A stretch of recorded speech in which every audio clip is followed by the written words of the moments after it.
ಆಗ್ಲಿಕ್ಕೆ ಬಿಡೋದೇ ಇಲ್ಲ. ಕ್ಷಮೆ ಕೇಳಿದ್ರೂ ಕೂಡ ಸಿನಿಮಾ ರಿಲೀಸ್ ಬಗ್ಗೆ ಚರ್ಚೆ ಮಾಡಿ ನಿರ್ಧಾರ ಕೈಗೊಳ್ತೇವೆ ಅಂತ ಫಿಲ್ಮ್ ಚೇಂಬರ್ ಅಧ್ಯಕ್ಷ ನರಸಿಂಹಲು ಹೇಳಿಕೆ ನೀಡಿದ್ದಾರೆ. ಕಮಲ್ ಹಾಸನ್ ಜೊತೆಯಲ್ಲಿ ಮಾತುಕತೆ ನಡೀತಾ ಇದೆ. ನಮ್ಮ ವಿತರಕರು ಚರ್ಚೆಗೆ ಹೋಗಿದ್ದಾರೆ, ನಾಳೆ ಸಿಗ್ತಾರೆ, ಆಮೇಲೆ ನಿರ್ಧಾರ ಮಾಡೋಣ ಅಂತ ಹೇಳಿ ತಿಳಿಸಿದ್ದಾರೆ.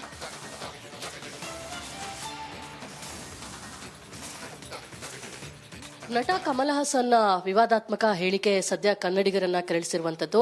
ಫಿಲ್ಮ್ ಚೇಂಬರ್ ಇಂದ ಯಾವ ರೀತಿಯ ತೀರ್ಮಾನವನ್ನ ತಗೊಂಡಿದ್ದಾರೆ ಮಾತಾಡೋದಕ್ಕೆ ಅಧ್ಯಕ್ಷರಾದಂತಹ ನರಸಿಂಹಲು ಅವರಿದ್ದಾರೆ, ಮಾತಾಡ್ಸ್ಕೊಂಡು ಹೋಗೋಣ. ಸರ್, ಈ ಹಿಂದೆನೂ ಕೂಡ ನೀವು ಸಭೆಯನ್ನ ಮಾಡಿ ಒಂದು ತೀರ್ಮಾನಕ್ಕೆ ಬಂದಿದ್ದೀರಾ. ಈಗಿನ ತೀರ್ಮಾನ ಏನಾಗಿದೆ ಸರ್?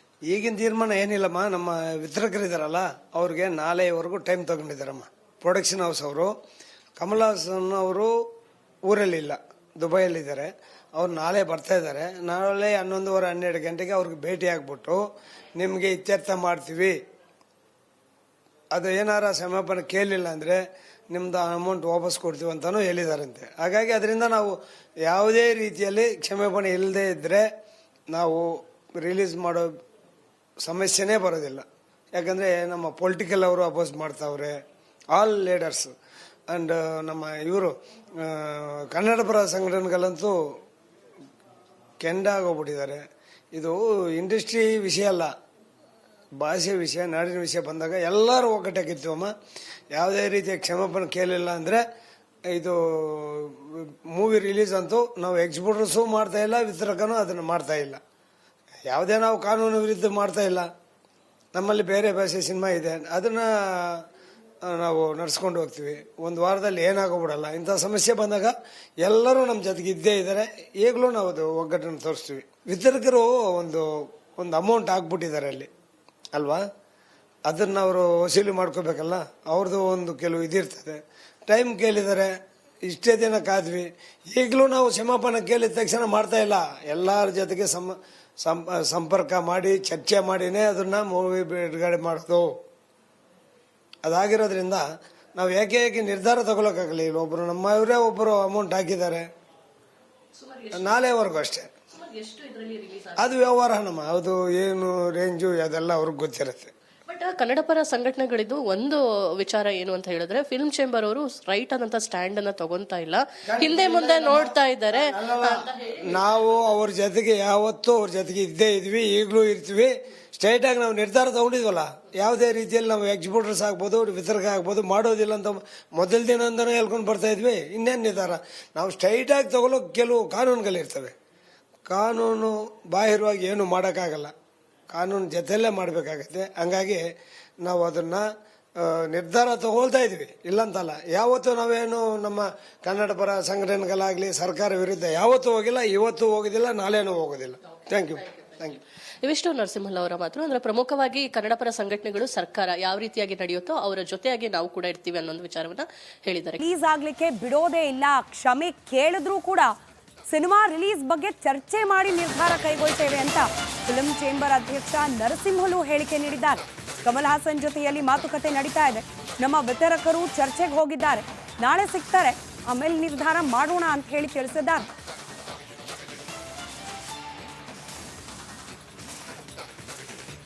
ನಟ ಕಮಲ್ ಹಾಸನ್ ವಿವಾದಾತ್ಮಕ ಹೇಳಿಕೆ ಸದ್ಯ ಕನ್ನಡಿಗರನ್ನ ಕೆರಳಿಸಿರುವಂತದ್ದು.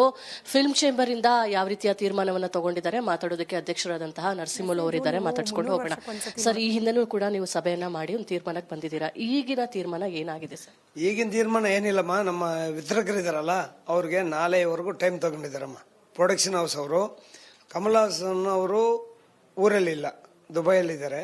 ಅವ್ರು ನಾಳೆ ಬರ್ತಾ ಇದ್ದಾರೆ. ನಾಳೆ 11:30 12 ಗಂಟೆಗೆ ಅವ್ರಿಗೆ ಭೇಟಿ ಆಗ್ಬಿಟ್ಟು ನಿಮಗೆ ಇತ್ಯರ್ಥ ಮಾಡ್ತೀವಿ, ಅದು ಏನಾರ ಸಮರ್ಪಣೆ ಕೇಳಿಲ್ಲ ಅಂದರೆ ನಿಮ್ದು ಅಮೌಂಟ್ ವಾಪಸ್ ಕೊಡ್ತೀವಿ ಅಂತಾನು ಹೇಳಿದಾರಂತೆ. ಹಾಗಾಗಿ ಅದರಿಂದ ನಾವು ಯಾವುದೇ ರೀತಿಯಲ್ಲಿ ಕ್ಷಮಾಪಣೆ ಇಲ್ಲದೆ ಇದ್ದರೆ ನಾವು ರಿಲೀಸ್ ಮಾಡೋ ಸಮಸ್ಯೆನೇ ಬರೋದಿಲ್ಲ. ಯಾಕಂದರೆ ನಮ್ಮ ಪೊಲಿಟಿಕಲ್ ಅವರು ಅಪೋಸ್ ಮಾಡ್ತಾವ್ರೆ, ಆಲ್ ಲೀಡರ್ಸ್ ಆ್ಯಂಡ್ ನಮ್ಮ ಇವರು ಕನ್ನಡ ಪರ ಸಂಘಟನೆಗಳಂತೂ ಕೆಂಡಾಗೋಗ್ಬಿಟ್ಟಿದ್ದಾರೆ. ಇದು ಇಂಡಸ್ಟ್ರಿ ವಿಷಯ ಅಲ್ಲ, ಭಾಷೆ ವಿಷಯ, ನಾಡಿನ ವಿಷಯ ಬಂದಾಗ ಎಲ್ಲರೂ ಒಗ್ಗಟ್ಟಾಗಿರ್ತೀವಮ್ಮ. ಯಾವುದೇ ರೀತಿಯ ಕ್ಷಮಾಪಣೆ ಕೇಳಿಲ್ಲ ಅಂದರೆ ಇದು ಮೂವಿ ರಿಲೀಸ್ ಅಂತೂ ನಾವು ಎಕ್ಸ್ಪೋರ್ಟರ್ಸು ಮಾಡ್ತಾ ಇಲ್ಲ, ವಿತರಕನೂ ಅದನ್ನು ಮಾಡ್ತಾ ಇಲ್ಲ. ಯಾವುದೇ ನಾವು ಕಾನೂನು ವಿರುದ್ಧ ಮಾಡ್ತಾ ಇಲ್ಲ. ನಮ್ಮಲ್ಲಿ ಬೇರೆ ಭಾಷೆ ಸಿನಿಮಾ ಇದೆ, ಅದನ್ನು ನಾವು ನಡ್ಸ್ಕೊಂಡು ಹೋಗ್ತೀವಿ. ಒಂದು ವಾರದಲ್ಲಿ ಏನಾಗೋಗ್ಬಿಡಲ್ಲ. ಇಂಥ ಸಮಸ್ಯೆ ಬಂದಾಗ ಎಲ್ಲರೂ ನಮ್ಮ ಜೊತೆಗೆ ಇದ್ದೇ ಇದ್ದಾರೆ. ಈಗಲೂ ನಾವು ಅದು ಒಗ್ಗಟ್ಟನ್ನು ತೋರಿಸ್ತೀವಿ. ವಿತರಕರು ಒಂದು ಅಮೌಂಟ್ ಹಾಕ್ಬಿಟ್ಟಿದ್ದಾರೆ ಅಲ್ಲಿ ಅಲ್ವಾ, ಅದನ್ನು ಅವರು ವಸೂಲಿ ಮಾಡ್ಕೋಬೇಕಲ್ಲ. ಅವ್ರದ್ದು ಒಂದು ಕೆಲವು ಇದಿರ್ತದೆ. ಟೈಮ್ ಕೇಳಿದ್ದಾರೆ, ಇಷ್ಟೇ ದಿನ ಕಾದ್ವಿ. ಈಗಲೂ ನಾವು ಕ್ಷಮಾಪಣೆ ಕೇಳಿದ ತಕ್ಷಣ ಮಾಡ್ತಾ ಇಲ್ಲ. ಎಲ್ಲರ ಜೊತೆಗೆ ಸಂಪರ್ಕ ಮಾಡಿ ಚರ್ಚೆ ಮಾಡಿನೇ ಅದನ್ನ ಮೂವಿ ಬಿಡುಗಡೆ ಮಾಡೋದು. ಅದಾಗಿರೋದ್ರಿಂದ ನಾವು ಏಕೆ ನಿರ್ಧಾರ ತಗೊಳಕ್ಕಾಗಲಿ. ಇಲ್ಲಿ ಒಬ್ಬರು ಅಮೌಂಟ್ ಹಾಕಿದ್ದಾರೆ, ನಾಳೆವರೆಗೂ ಅಷ್ಟೇ. ಅದು ವ್ಯವಹಾರ ನಮ್ಮ, ಅದು ಏನು ರೇಂಜು ಅದೆಲ್ಲ ಅವ್ರಿಗೆ ಗೊತ್ತಿರುತ್ತೆ. ಬಟ್ ಕನ್ನಡ ಪರ ಸಂಘಟನೆಗಳಿದ್ದು ಒಂದು ವಿಚಾರ ಏನು ಅಂತ ಹೇಳಿದ್ರೆ, ಫಿಲ್ಮ್ ಚೇಂಬರ್ ಅವರು ರೈಟ್ ಆದಂತ ಸ್ಟ್ಯಾಂಡ್ ಅನ್ನ ತಗೊಂತಾ ಇಲ್ಲ, ಹಿಂದೆ ಮುಂದೆ ನೋಡ್ತಾ ಇದ್ದಾರೆ. ನಾವು ಅವ್ರ ಜೊತೆಗೆ ಯಾವತ್ತೂ ಅವ್ರ ಜೊತೆಗೆ ಇದ್ದೇ ಇದ್ವಿ, ಈಗಲೂ ಇರ್ತೀವಿ.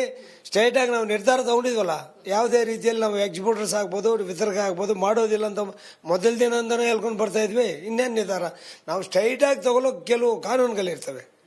ಕಾನೂನು ಬಾಹಿರವಾಗಿ ಏನು ಮಾಡೋಕ್ಕಾಗಲ್ಲ, ಕಾನೂನು ಜೊತೆಯಲ್ಲೇ ಮಾಡಬೇಕಾಗತ್ತೆ. ಹಂಗಾಗಿ ನಾವು ಅದನ್ನು ನಿರ್ಧಾರ ತಗೊಳ್ತಾ ಇದ್ವಿ, ಇಲ್ಲಂತಲ್ಲ. ಯಾವತ್ತೂ ನಾವೇನು ನಮ್ಮ ಕನ್ನಡ ಪರ ಸಂಘಟನೆಗಳಾಗಲಿ ಸರ್ಕಾರ ವಿರುದ್ಧ ಯಾವತ್ತೂ ಹೋಗಿಲ್ಲ, ಇವತ್ತು ಹೋಗೋದಿಲ್ಲ, ನಾಳೆನೂ ಹೋಗೋದಿಲ್ಲ.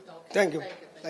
ಇವಿಷ್ಟು ನರಸಿಂಹಲ್ ಅವರ ಮಾತು. ಅಂದ್ರೆ ಪ್ರಮುಖ ರಿಲೀಸ್ ಆಗ್ಲಿಕ್ಕೆ ಬಿಡೋದೇ ಇಲ್ಲ, ಕ್ಷಮೆ ಕೇಳಿದ್ರೂ ಕೂಡ ಸಿನಿಮಾ ರಿಲೀಸ್ ಬಗ್ಗೆ ಚರ್ಚೆ ಮಾಡಿ ನಿರ್ಧಾರ ಕೈಗೊಳ್ತೇವೆ ಅಂತ ಫಿಲ್ಮ್ ಚೇಂಬರ್ ಅಧ್ಯಕ್ಷ ನರಸಿಂಹಲು ಹೇಳಿಕೆ ನೀಡಿದ್ದಾರೆ. ಕಮಲ್ ಹಾಸನ್ ಜೊತೆಯಲ್ಲಿ ಮಾತುಕತೆ ನಡೀತಾ ಇದೆ. ನಮ್ಮ ವಿತರಕರು ಚರ್ಚೆಗೆ ಹೋಗಿದ್ದಾರೆ, ನಾಳೆ ಸಿಗ್ತಾರೆ, ಆಮೇಲೆ ನಿರ್ಧಾರ ಮಾಡೋಣ ಅಂತ ಹೇಳಿ ತಿಳಿಸಿದ್ದಾರೆ.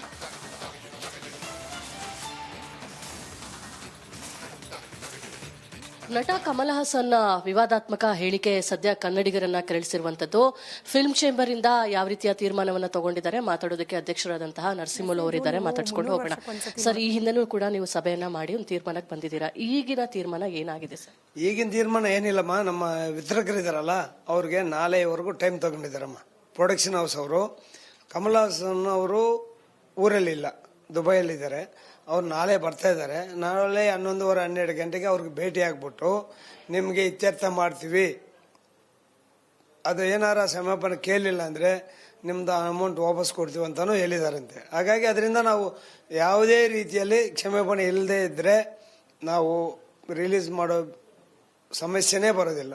ಯಾಕಂದರೆ ನಮ್ಮ ಪೊಲಿಟಿಕಲ್ ಅವರು ಅಪೋಸ್ ಮಾಡ್ತಾವ್ರೆ, ಆಲ್ ಲೀಡರ್ಸ್ ಆ್ಯಂಡ್ ನಮ್ಮ ಇವರು ಕನ್ನಡ ಪರ ಸಂಘಟನೆಗಳಂತೂ ಕೆಂಡಾಗೋಗ್ಬಿಟ್ಟಿದ್ದಾರೆ.